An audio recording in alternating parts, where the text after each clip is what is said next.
Right now on NBC 26 live at 10, violence erupts at a protest in Charlottesville, Virginia. We have the very latest. And the Green Bay police investigating a shooting from this morning on the city's east side. Plus, it's the first farmers market in Green Bay since a salmonella outbreak in Brown County yesterday. And a good evening to all of you this Saturday night. I'm Mo Hyder in for Regina On. We begin tonight with that violent protest in Charlottesville, Virginia that left 3 dead and many injured. Officials say more than 6,000 people participated. Many police and state troopers tried keeping the peace, but the situation got out of control. Here's NBC's Tom Costello.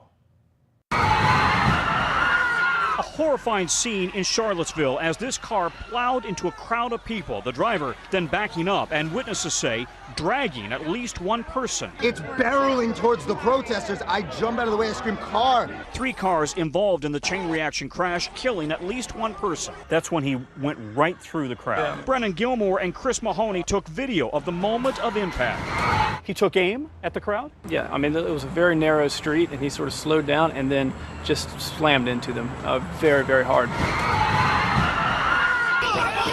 It happened 2 hours after a planned protest billed as Unite the Right was shut down by police at a nearby park. Hundreds of white nationalists, some wearing what appeared to be uniforms, carrying weapons, Confederate flags, and Nazi symbols, clashed with counter-protesters.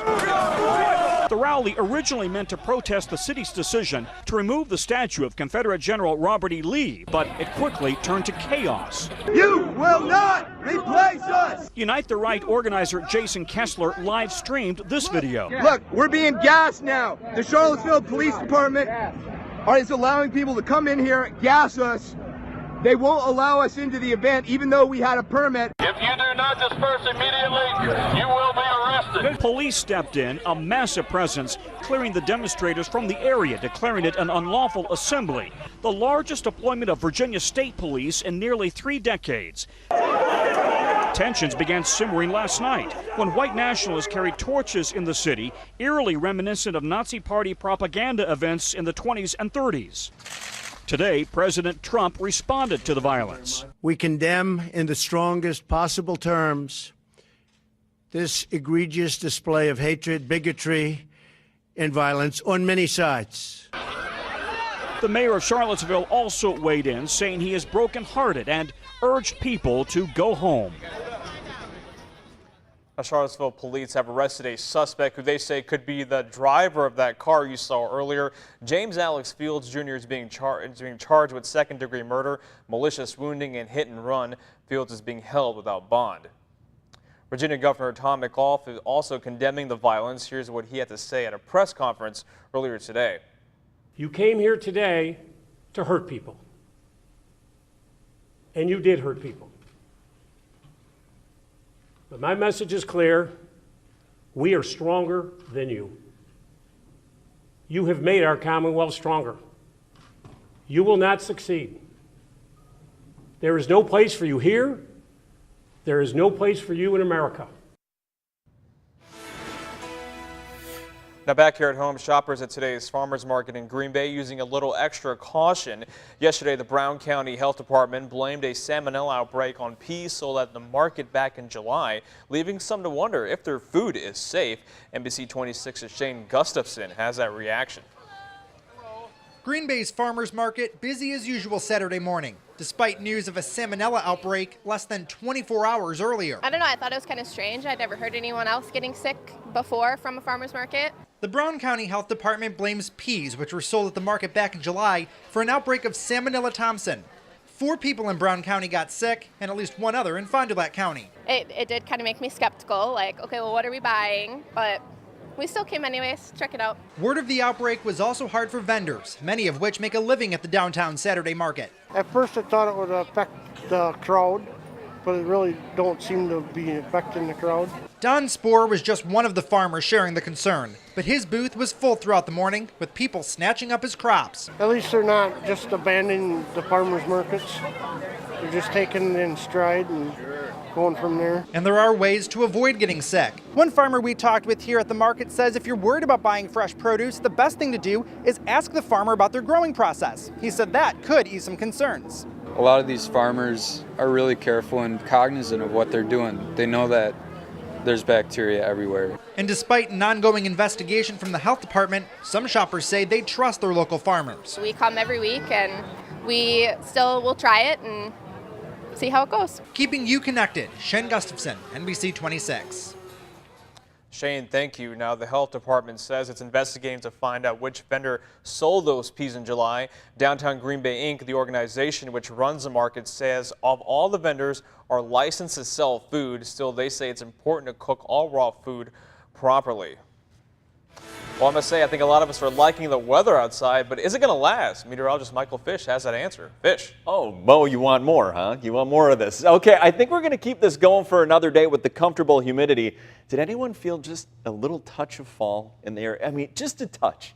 Because our dew points were really low all day. They've spiked up just a little bit, but this is still pretty comfortable. With a current temperature of 59 degrees, also very comfortable at this time of year.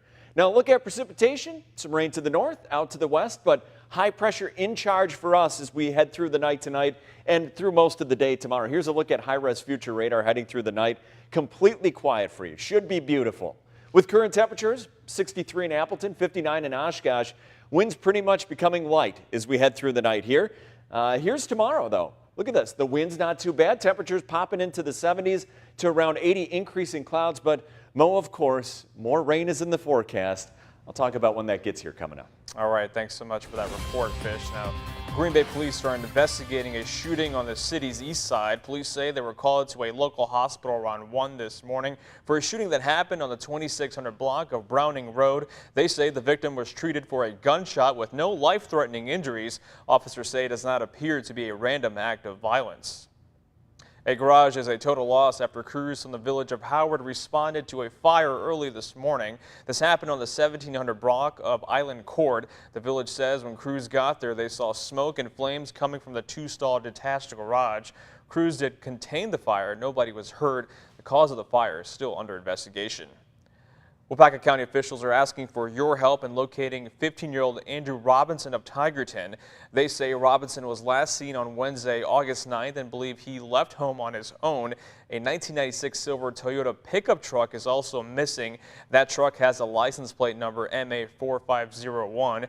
County officials also believe a handgun was stored in the truck. If you have any information, please call the Waupaca County Sheriff's Office. The Oshkosh Police Department is investigating a three-vehicle crash on the 2600 block of Jackson Street.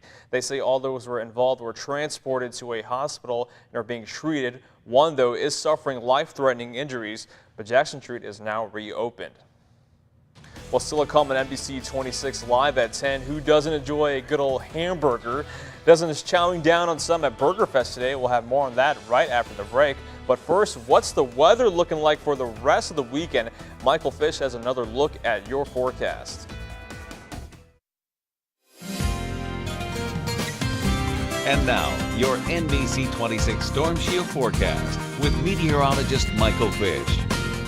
Thanks a lot for being with us tonight. What a gorgeous night. Skies are clear, winds are calm, it's comfortable. And remember, we have a little meteor shower going on, so if you want to go outside, take a look up after the newscast. Maybe you might see a couple shooting stars. It's not anything totally spectacular, but still a little bit more than average.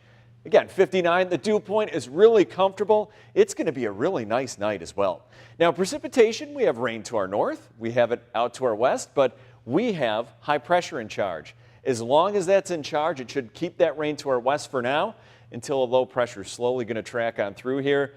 But that's not until Monday, okay? So as far as the rest of tonight, look at this. Here's high-res future radar. Yes, it's working.